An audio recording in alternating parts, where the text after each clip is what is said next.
Every time I place my hands into the soil, I think of memoir. I found the Iraqi militant grievously wounded. Our eyes met and I began to pray. He seemed to be muttering a prayer of his own. I didn't move to save him. I didn't move to murder him. And he died right in front of me. Nothing was resolved with his death. The world was no safer.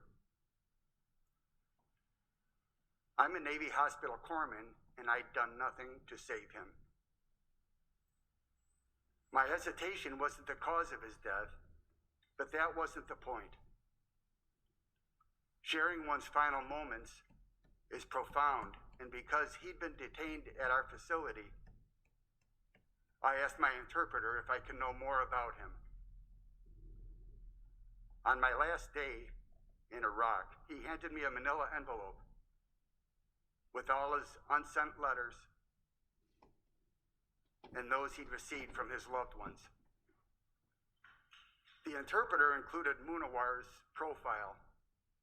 He'd been a refugee twice, each time fleeing American military advances through Iraq's Al-Anbar province.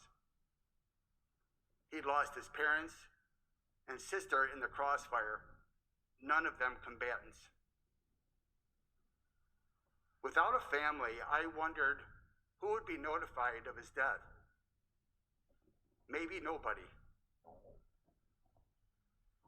Perhaps they would just lower him into their soil. In one letter, he wrote, "Americans are unforgiving. They must know nothing about freedom." I put the letter down and swore to never pick up the letters again. Munawar had only known a lifetime of war and conflict, and he was talking to me about freedom. When my family and I separated within 5 years of my return from Iraq, I was no more than what I'd brought to my loved ones. Feeling safe at that point required sleeping in a chair, sitting up with the lights on, waiting for an inevitable enemy. I'd caused the most pain when I was wounded. I caused terror in others when I was afraid. Military training emphasizes the deadliness of vulnerability, the fatal complacency of trust.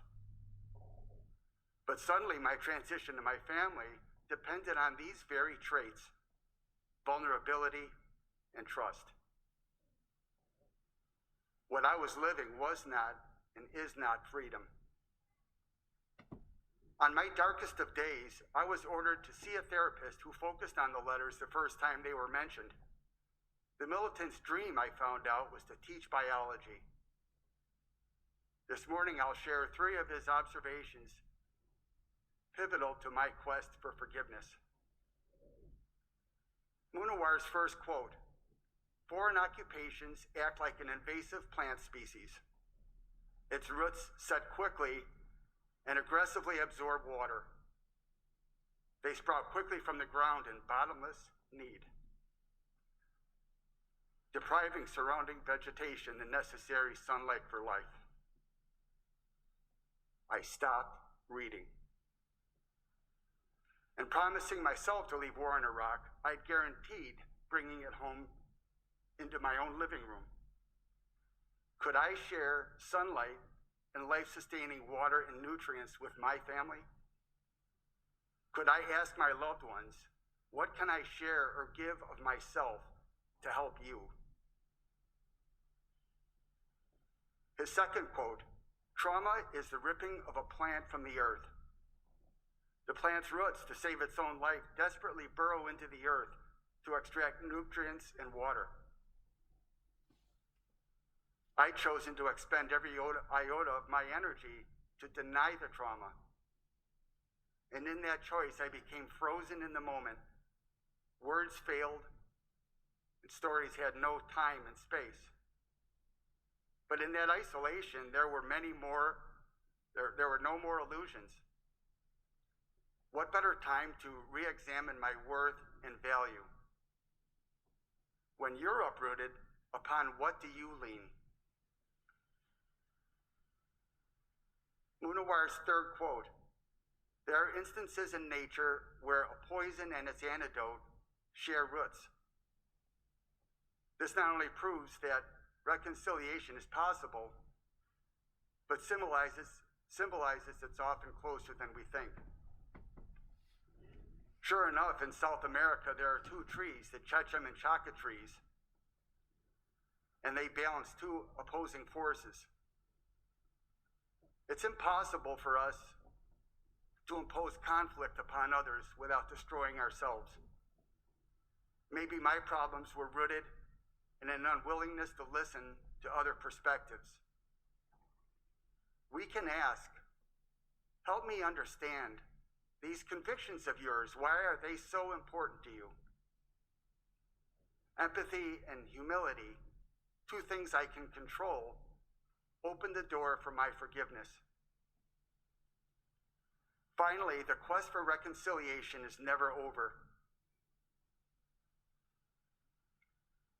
This is Munawar's story. His words left me a graceful way. Out of my troubles and within his goodwill, I bore witness to his suffering and humanity.